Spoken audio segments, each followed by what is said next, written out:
Good morning, Believe Nation. It's Evan. My one word is believe, and I believe in people more than they believe in themselves. And my sincere hope is that if you see in yourself what I see in you, you'll be able to change the planet. So to help you on your journey, today's message is schedule your time.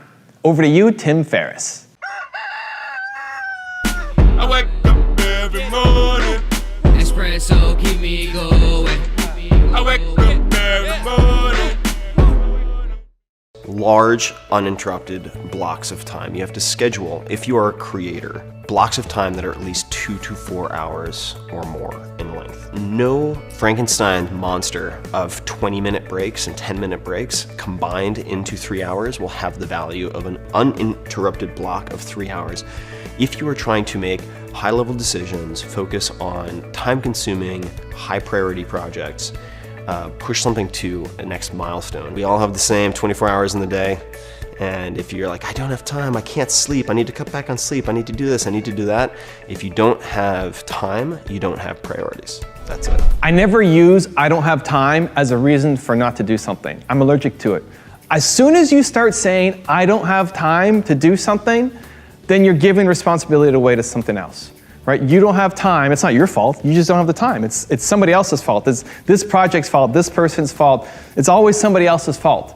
Until you take control of your responsibilities and your priorities and managing your own time, you're never going to go off and do the big things that you want to do. Especially for the people who complain that you have this big goal and this big dream, you want to build this huge company, and then you're not doing it. You're not spending the time to do it, because it's so great to live up in our heads of all the things that we want to do, of the passions and the way that our life could look, but you don't want to do the actual work to get there. And now I get it. I'm a father, I'm a husband, I have 3 businesses that I run at the same time, I'm a busy guy, but if I want to work on something and I can't, then it's my problem, right? It's nobody else's problem. It's not you guys. It's not Believe Nation expecting my video to come out. I choose to make YouTube videos. I choose to do 3 a day. I choose to spend my time on these things. And by very definition, by choosing to do something, you're choosing not to do something else. I have control. You have control over your time as well. And there are realities of paying the bills and family life and all of that stuff. And it may force you to make some difficult decisions. But as soon as you say, I don't have time, it means you're never gonna make it, because you're never gonna have time. This is the people who constantly live in when this clears up, right? When this thing goes away, then I'll have time. And then when that clears away, something else comes up. When that's done, then I'll have time. And then you never have time.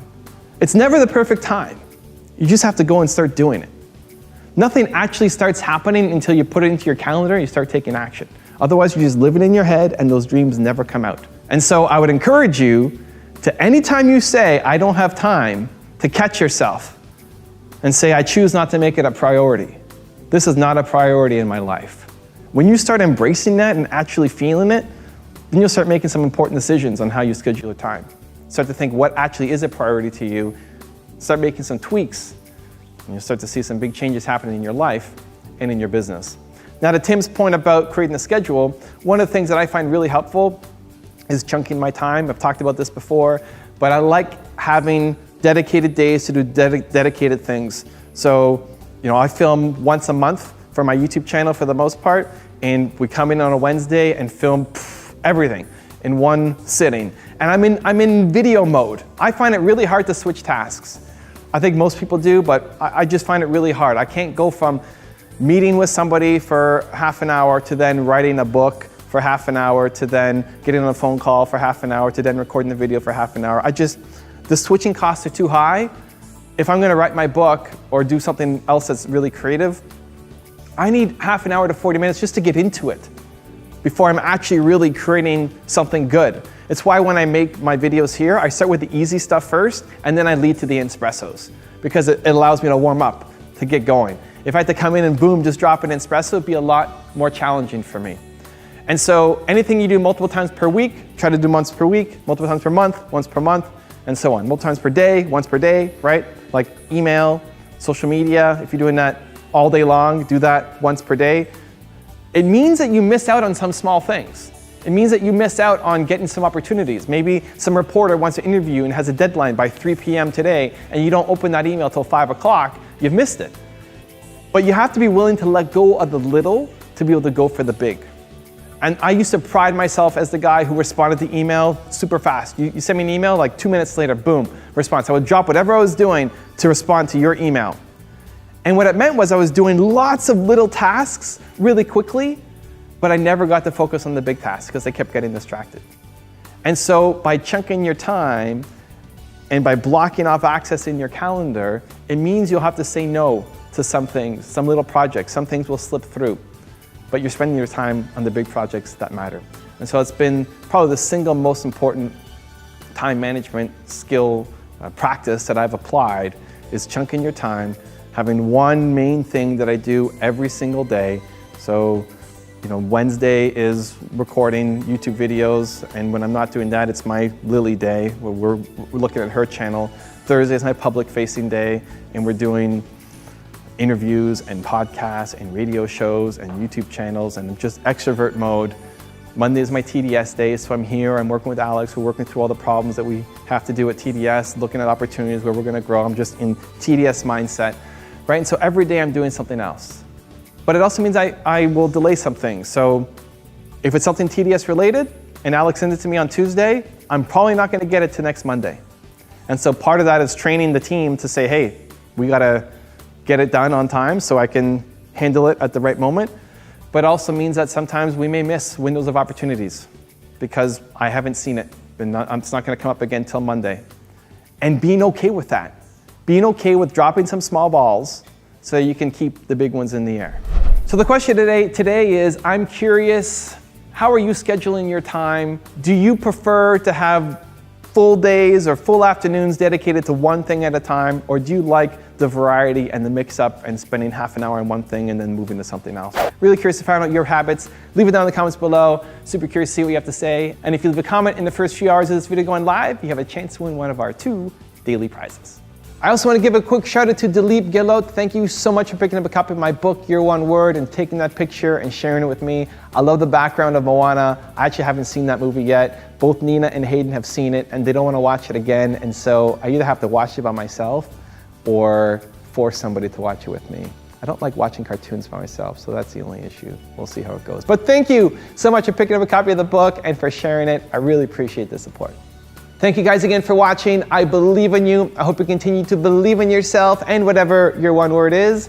Much love, and I'll see you again tomorrow morning for another shot of Espresso. I'm very methodical about time management because it's so hard to do. So the first thing, I'll give you a couple of important life-changing tips for anyone trying to do something creative on the computer. So number one thing is no email in the morning. Number one thing is there's a program called Freedom that I downloaded. And it says, I love the word freedom because that's really what it is. It says, how many minutes of freedom do you want? You say whatever it is, 90 minutes, and then you cannot access the internet for 90 minutes. There's no unlock code. People are gasping. You're all going to use it. There's no unlock codes. The first thing I do is phone. I give it to someone else or put it in a drawer somewhere. It's best if I give it to someone else. Internet goes off. And I commit to that a certain amount of time. So my thing is is compartmentalizing. That if you're going to check your email, check it from 4 to 5. Someone wrote a book which I never read, but it's called Never Check Your Email in the Morning. I don't know if you need to read it or not, but just know the title, and it's really great. It's great advice. The thing is, with time, is to become proactive about time instead of reactive, because I know so many people, you can't do anything because you're getting a message on Facebook, and then you're getting an email, and then you're just reacting to that because it feels like you're getting something done. At the end of the day, you got nothing done. So what my thing is, and everyone knows that I'm proactive about that to the degree that, by the way, I have Facebook and Twitter blocked on my computer. What I did is I downloaded Intego Content, I think it's Contentberry, whatever it is. There's Net Rescue Nanny. Time can be used at Net Nanny can be used to block specific sites. And I had someone else put in their password for those sites. So I didn't even know the password, so I couldn't get to Twitter or Facebook if I tried. So finding those things that are those and putting walls between you and them or limiting them in certain ways. There's one other thing I was going to say was, which is friends can be a pain in the ass if you're trying to be creative. And if you have more than 7 friends and everyone wants to see you one day a week, what do you do? So another thing I want to say is that I do a Wednesday night dinner party. So if my friends want to see me, I'm like, great, Wednesday. If someone wants a meeting who I'm not sure about, Wednesday night. So Wednesday night, we all go to a restaurant and basically whoever I want to see or catch up on, I'll see them there, and then maybe afterward I'll break off with my closer friends. But that way I can see everyone, people who I want to meet with, but I don't want to really take the time for a lunch or meeting one-on-one. I just bring them there. If I like them, I talk to them a bunch. If I don't, I put them far away. I mean, it depends. If I have some time off, I always take time for music. So for me, it's different, I think. But when I'm touring every day, I have actually more routine than when I'm not touring every day. So it's like, because then you have to have your schedule. So you really have to plan your day well. But if I have 6 weeks off, I'm pretty much all over the place. You know, you just you don't really have a schedule, so you just do whatever. Yeah, and you waste time. Yeah, but if you have a really military schedule, then you have to really plan everything well. So that works better for me, actually.